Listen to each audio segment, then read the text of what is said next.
Assalamualaikum, saya Yanza. Kali ini saya akan menceritakan kisah Nabi Yunus dan Nabi Zakaria. Yunus alaihissalam merupakan salah satu nabi dan rasul yang wajib diketahui umat Islam. Nabi Yunus diutus oleh Allah untuk mengajak penduduk Ninawa agar beriman kepada Allah. Ninawa adalah sebuah wilayah di Mosul, Irak. Pada masa itu, penduduk Ninawa berpaling dari Allah dan masih menyembah berhala. Ketika Nabi Yunus datang dan menemui penduduk Ninawa, mereka sedang melakukan ritual menyembah berhala, dan Nabi Yunus pun meninggalkan kaumnya dan memutuskan untuk naik sebuah kapal untuk pergi berlayar. Di tengah laut, kapal yang ditumpangi Nabi Yunus dilanda badai.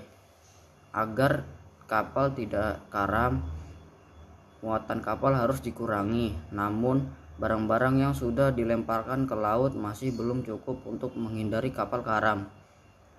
Para penumpang lalu membuat kesepakatan agar jumlah orang yang ada dalam kapal juga mesti dikurangi.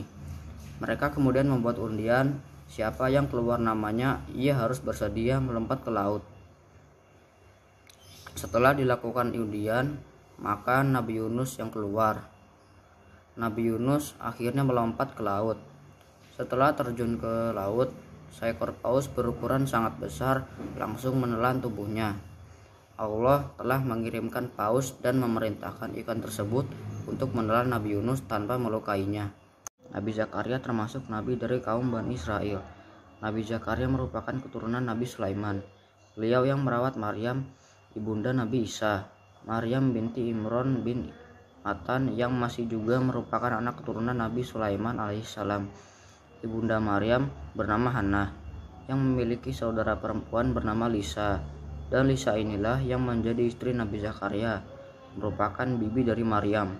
Oleh karena itu, Nabi Zakaria lah yang merawat Maryam karena masih merupakan keponakan istrinya. Dikala Nabi Zakaria sudah lanjut usia, kira-kira umur 90 tahun, masih belum mempunyai anak. Hal tersebut membuat Nabi Zakaria dan istrinya gelisah karena belum mempunyai anak yang akan meneruskan cita-cita mereka. Akan tetapi, hatinya mantap dan tekun dalam memohon kepada Allah, ingin dianugerahi seorang anak putra. Kemudian Nabi Zakaria tidak berhenti berdoa pada Allah. Ketika Nabi Zakaria sholat di mihrab, kemudian malaikat Jibril datang dan memanggil Nabi Zakaria, memberitahu bahwa Allah akan menganugerahi seorang anak laki-laki. Nabi Zakaria ketika mendengar kabar dari malaikat bahwa Nabi akan dikaruniai anak dan istrinya akan segera hamil, Nabi Zakaria sempat merasa tidak yakin. Lalu Nabi Zakaria memohon kepada Allah agar diberi bukti untuk mengetahui bahwa istrinya sedang hamil. Pada usia yang ke-90, Nabi Zakaria dikaruniai seorang anak laki-laki yang diberi nama Yahya.